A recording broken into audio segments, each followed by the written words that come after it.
नेपाल में social media ban और भ्रष्टाचार विरोधी आंदोलन ने बगावत का रूप ले लिया।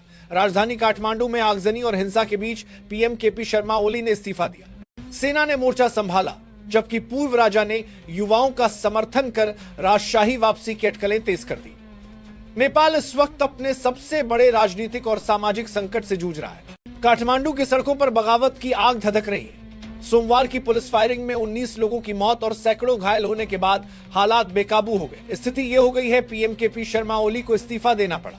इसके बाद सड़कों पर जश्न का माहौल है।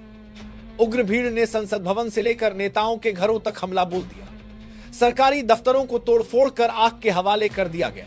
राजधानी की गलियों में अब सिर्फ धुआं, गुस्सा और गूंजते नारे बाकी है। प्रधानमंत्री केपी शर्मा ओली के इस्तीफे के साथ ही नेपाल की सत्ता लड़खड़ा गई है। नेपाली सेना ने भी हालात संभालने के लिए मोर्चा संभाल लिया और साफ कह दिया है कि ओली अब गद्दी छोड़ दें। सेना की सख्त चेतावनी और जनता के गुस्से के आगे आखिरकार ओली को कुर्सी छोड़नी पड़ी। आंदोलन का सबसे चौंकाने वाला पहलू यह है कि इसमें नेपाल के पूर्व राजा की भी एंट्री हो गई है। उन्होंने खुले तौर पर छात्रों और युवाओं का समर्थन करते हुए कहा कि नई पीढ़ी की भावनाओं को समझा नहीं जा रहा और उनकी उम्मीदों को कुचला जा रहा है। पूर्व राजा के इस बयान से सवाल उठने लगे हैं कि क्या नेपाल में एक बार फिर हिंदू राष्ट्र और फाल के संघ का राजशाही की वापसी की जमीन तैयार हो रही है? क्यों पहले भी राजशाही को लेकर प्रदर्शन होते रहे हैं? या फिर नेपाल में एक अंतरिम सरकार सत्ता संभालेगी, जैसा आज के समय बांग्लादेश में हो रहा है? काठमांडू में हालात युद्ध क्षेत्र जैसे हैं। प्रदर्शनकारियों ने कोटेश्वर पुलिस चौकी पर धावा बोलकर पुलिस की बंदूकें छीन ली। वाहनों को तोड़ा गया और सड़कों पर आगजनी हुई। राष्ट्रपति के घर को आग के हवाले करने के बाद भीड़ ने पीएम ओली के निजी आवास को भी जला दिया। हालात इतने भयावह हो गए कि मंत्रियों को बचाने के लिए सेना को चौपर भेजने पड़े।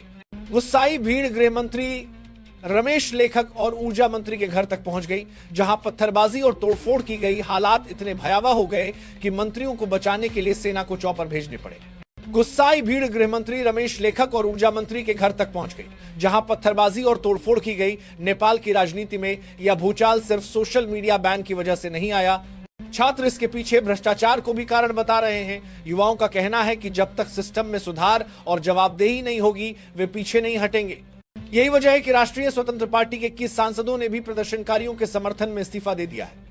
प्रदर्शनकारियों ने महोत्तरी स्थित जलेश्वर जेल की दीवार गिरा दी, जिससे कुल 572 कैदी फरार हो गए। काठमांडू पोस्ट की रिपोर्ट के मुताबिक पुलिस अधीक्षक हेरम शर्मा ने बताया कि यह घटना शाम करीब 7 बजे हुई, जब लाठियों से लैस 500 से ज्यादा प्रदर्शनकारियों ने कैदियों के साथ मिलकर इस घटना को अंजाम दिया। उन्होंने कहा कि स्थिति को देखते हुए पुलिस हस्तक्षेप करने में असमर्थ थी। विदेश मंत्रालय ने एक नई एडवाइजरी जारी कर भारतीय नागरिकों से आग्रह किया है कि वे स्थिति नियंत्रित होने तक नेपाल की यात्रा न करें। जो लोग पहले से ही नेपाल में हैं, उन्हें घर अंदर रहने, सार्वजनिक स्थानों पर जाने से बचने और काठमांडू स्थित भारतीय दूतावास के निर्देशों का पालन करने की सलाह दी गई है। नेपाल में चल रहे गेंजी आंदोलन से खराब हालात पर धीरे धीरे नेपाल की सेना काबू कर रही है।